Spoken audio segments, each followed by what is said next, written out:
সুতোয় দুলছে নানা চীনা অক্ষর, প্রতিটি অক্ষরই মূলত একটি করে বার্তা।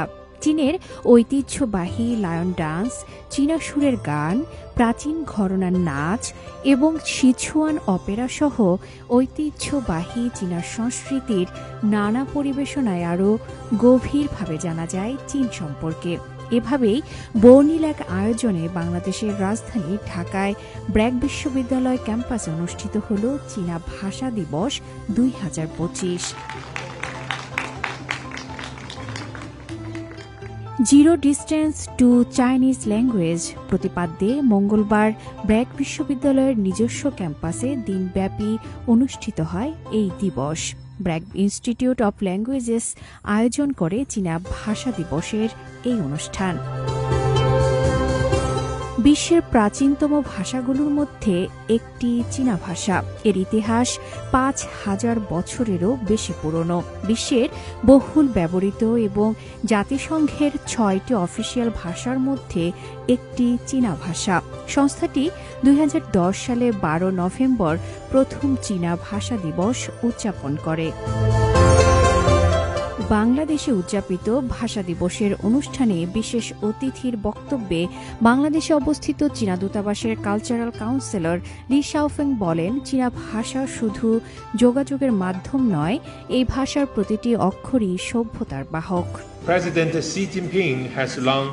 শি জিনপিং দীর্ঘদিন ধরে একটি উন্নত বিশ্ব নির্মাণে সভ্যতাগুলোর মধ্যে সংলাপের গুরুত্বে জোর দিয়ে আসছেন। ভাষা ও সংস্কৃতির আদান প্রদানের মাধ্যমে বাংলাদেশ ও চীনের বন্ধুত্ব আরও উচ্চ স্তরে উন্নীত হবে। আমি মনে করি ব্র্যাক বিশ্ববিদ্যালয় হবে বাংলাদেশ ও চীন বন্ধুত্বের উচ্চ স্তরে উন্নীত করার অন্যতম প্ল্যাটফর্ম। সম্প্রতি বাংলাদেশের উপদেষ্টার চীন সফর প্রসঙ্গ উল্লেখ করে তিনি বলেন, চলতি বছর চীন ও বাংলাদেশের কূটনৈতিক সম্পর্কের 50তম বার্ষিকী, দুই দেশের জনগণের বিনিময় বর্ষ। এই বছর বাংলাদেশের উপদেষ্টা ডক্টর মোহাম্মদ ইউনূসের চীন সফরের মাধ্যমে দুই দেশের কূটনৈতিক সম্পর্ক আরও গভীর হয়েছে। পাশাপাশি এবারের সফরে দুই দেশের সংস্কৃতি ও শিক্ষায় নতুন ক্ষেত্র উন্মোচিত হয়েছে।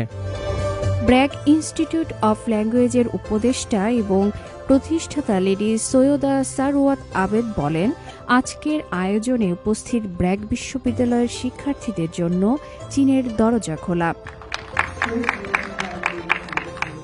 এছাড়া অনুষ্ঠানে অতিথি হিসেবে উপস্থিত ছিলেন ঢাকা বিশ্ববিদ্যালয়ের কনফুসিয়াস ইনস্টিটিউটের চাইনিজ ডিরেক্টর ইয়াং হুই এবং নর্থ সাউথ বিশ্ববিদ্যালয়ের কনফুসিয়াস ইনস্টিটিউটের চাইনিজ ডিরেক্টর মা শিয়াওয়ান এবং বিশ্ববিদ্যালয়ের শিক্ষক ও শিক্ষার্থীরা। ভাষা দিবস উদযাপনের প্রথমে বাংলাদেশের জাতীয় সঙ্গীত ও পরে চীনের জাতীয় সঙ্গীত পরিবেশনার মাধ্যমে অনুষ্ঠান শুরু হয়। দিনব্যাপী আয়োজনে চীনা ভাষা শিক্ষা নিয়ে একটি উন্মুক্ত আলোচনা অনুষ্ঠিত হয়।